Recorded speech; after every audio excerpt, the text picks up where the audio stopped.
भावना रहती है, तो कहीं शायद उसकी वजह से भी इनके मन में थोड़ी सी तकलीफ हो। उनके चेहरे की तकलीफ जो थी वो शायद वो अपने अंदर जो जज्ब कर रहे थे उसको वो कैसे कर रहे थे ये मुझे नहीं पता है, पर उन्होंने माँ के सामने फिर कुछ नहीं बोला, वो भी बैठ गए। इसके कुछ देर बाद जब थोड़ा समय और बीता तो काफी लोग धड़धड़ाते हुए घर में घुस गए। उन सब के आने से मैं तो, चूंकि मुझे वैसे माहौल की कभी आदत नहीं थी, तो मैं तो कुछ समझ नहीं पाई कि अचानक से इतने लोग घर पर क्यों घुस गए। पर माँ जो सुबह से ही बेचैन थी, उनके मन की जो आवाज थी ना, वो बोल रही थी कि कुछ अनहोनी है। वो उन सबको देखते ही एकदम से घबरा गई, बोली तुम लोग इतने जन यहाँ पर किस लिए, क्या बात है, बताओ मुझे सच क्या बात है। ऐसे में मेरे मामा जी सामने आए और उन्होंने माँ को थोड़ा सा बैठाया और कहा कि दीदी हम सुन रहे हैं कि अयोध्या में गोलियां चली हैं और अपने किसी बच्चे को भी गोली लगी है। ये सुनने के बाद माँ अपने होश में नहीं रही, माँ वहीं अपने होश खो दी। और मैं पूरी रात पागल के जैसे घूम रही थी, मुझे समझ में नहीं आ रहा था, पूरे घर में लोग बिखरे पड़े थे और मैं समझ नहीं पा रही थी कि मैं क्या करूं। मुझे तो ये लग रहा था कि मेरे भाई दोनों घायल हुए हैं, कोई मेरा भाई घायल हुआ है और मुझे मेरी जरूरत है, मुझे उसके पास जाना है, मुझे उसकी सेवा करनी है, उसकी देखभाल करनी है। पिताजी को खोजा, मैंने बोला पिताजी मुझे अयोध्या जाना है, भैया के पास जाना है। उन्होंने बोला हाँ बेटा चलेंगे। किसी तरीके से रात बीती, सुबह हुई, हम सबको बोला गया कि जल्दी जल्दी नहा धो लो सब, भाई तैयार हो जाओ अपना। हम सब नहा धो के तैयार हुए। फिर माँ के सामने मेरे एक मौसा जी आए, उन्होंने बोला, वो जमीन पर माँ के सामने बैठ गए, तो माँ ने बोला कि क्या हुआ है, मुझे कुछ बताइए, किसको क्या हुआ है। उन्होंने बोला कि दीदी आपको दिल पे पत्थर रखना पड़ेगा।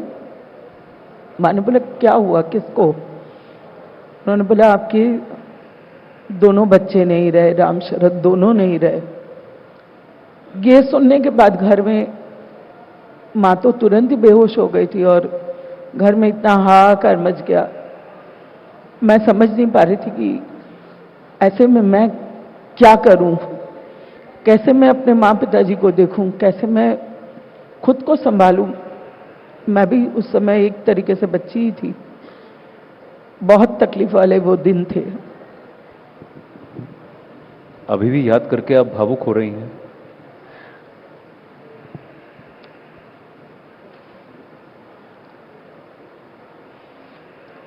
ये 33 साल का दर्द है, जाता नहीं।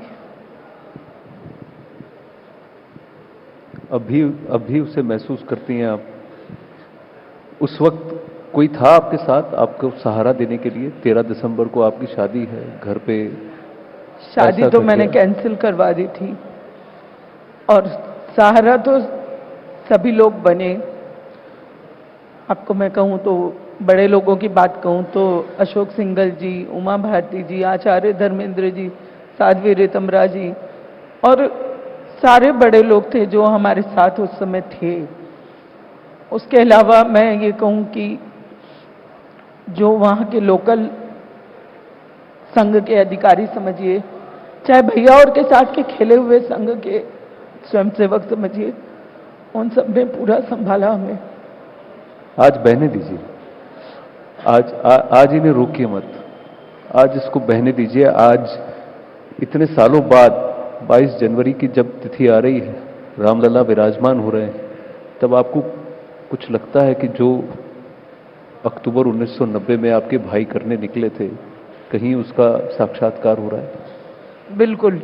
आज आपके सामने दुख के आंसू तो है ही, किंतु मैं अंदर से बहुत ज्यादा खुश हूं और शायद कहीं ये दुख और सुख के मिले हुए ही आंसू है, क्योंकि 33 वर्ष की लंबी प्रतीक्षा के बाद आज भाइयों का बलिदान सार्थक हो रहा है और उन्हें देश भर से नहीं, मैं तो कहूंगी कि पूरे विदेशों से भी उन्हें जो सम्मान मिल रहा है, मैं सच कहूं तो कहीं ना कहीं अंतर्मन से मैं ईश्वर की बहुत आभारी हूं।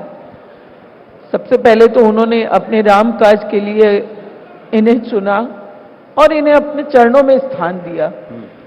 बलिदान तो लाखों हुए, किंतु आज राम शरद का जो मान है, जो सम्मान है, वो देख के मन बहुत, जिसको बोलूं, गौरवान्वित महसूस करता है। मैं उनकी बहन हूं, मेरे लिए सबसे बड़े गर्व की बात है। इससे पहले कि मैं मोहन जी, पंकज जी और शिवशंकर जी से बात करूं, एक प्रश्न आपसे पूछना था कि अभी भी कुछ लोग हैं जो कहते हैं कि वो जो गोली चलाई उसको सही ठहराते हैं, कहते हैं संविधान की रक्षा करने के लिए हमें वो गोली चलानी थी। आप एक बात कहिए तो कानून की शिक्षा उन्होंने पाई है कि नहीं पाई है? अगर वो संविधान की बात करते हैं तो पहले कानून भी देखना चाहिए। मेरे ही निर्दोष जो कार सेवक राम धुन कर रहे थे, उनके सीने पर उन्होंने उनके सर पर गोली मारना, ये कौन सा कानूनन सही है? ये संविधान की बात करते हैं। संविधान अगर वो मानते भी हैं तो फिर कारसेवकों पर, और वो भी राम धुन करते हुए लोगों पर गोली चलाने की बात कहां से आती है? आप माइक लेकर बोलिए। ये तो सीधी सीधी हत्या करना है। सामने खड़े हुए